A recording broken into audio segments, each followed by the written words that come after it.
Lines. Is there art without lines? I say no. That's probably why I'm addicted. What? Addicted to using lines in art. And there are many ways you can use lines to enhance your art, since they are fundamental for several reasons. Welcome back to Cartoon Artwork. I'm Arty, and these are the different ways to use lines in art. First up, we have line art, something we both love and hate. It's a style of illustration that primarily uses distinct, straight or curved lines to represent an image. But we can also make them more powerful using line weights. Line weights, which is essentially just referring to the thickness or thinness of a line. Thicker lines can convey strength and importance, while thinner lines can suggest delicacy or subtlety. Please excuse my very shaky hands. It's been a while since I've done this on a Wacom tablet. Emphasizing focal points and using perspective are also another way that we can highlight focal areas in your composition. This can often draw the viewer's eye into specific details or subjects. And it can create depth using thicker lines in the foreground, while the thinner lines can be represented in the background elements. This technique creates the sense of depth and perspective. Defining shapes and forms can often be shown through outlines. By varying the line weights to define shapes more clearly, for example, with thicker lines you can use the outlines, and thinner lines that you can use for the internal details. You can also use this technique to show when things are too close together or if there is space between two objects. Another one. Varying your line direction, especially with contour lines, can significantly enhance the visual interest and depth of your artwork. Here are some strategies to help you use it more efficiently. You can follow the form and use the contour lines that follow natural curves and shapes of the subject, such as the human figure, trees, lines that can basically flow smoothly to emphasize a body's contour.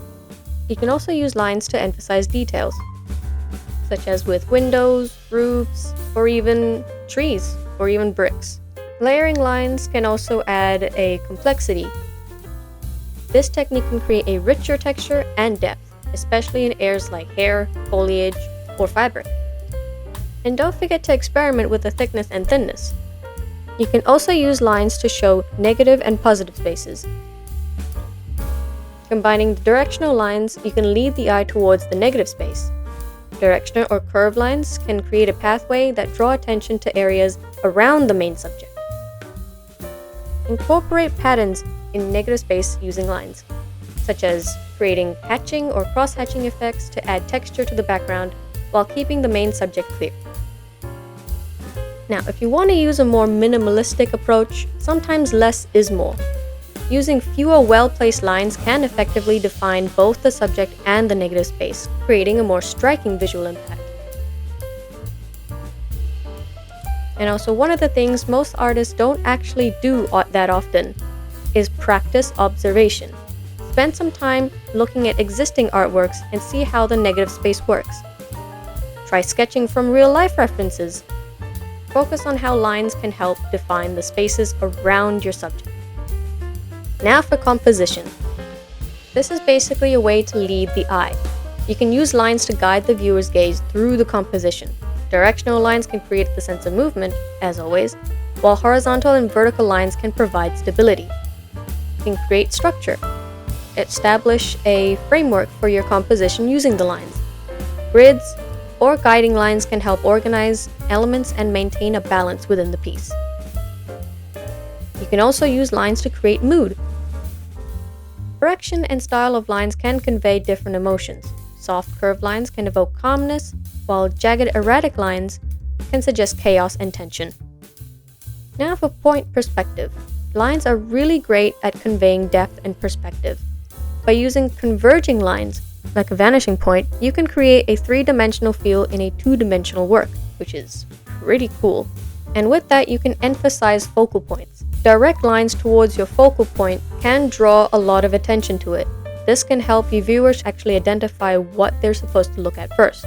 Remember, it's very easy to forget that other people will look at your art a slightly different way. So using lines to actually guide them into seeing what you want them to see is very helpful to begin with. Now, how would you make your art more interesting with line art?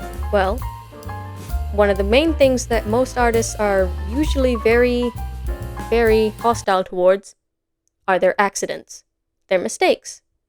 Embrace them. Add your mistakes to your piece.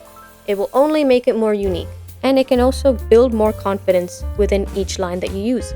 You can also use it to develop your own unique style. Experiment with the different techniques. Don't be afraid to break the rules. And most of all, have fun. Well, that's it for today. I hope you actually learned a lot more than you actually would.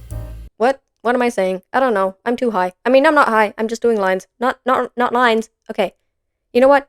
Like, share, comment down below, and don't forget to subscribe. I swear this will be the last time I do lines. I mean, do videos on lines. I mean, okay. Good luck with your art.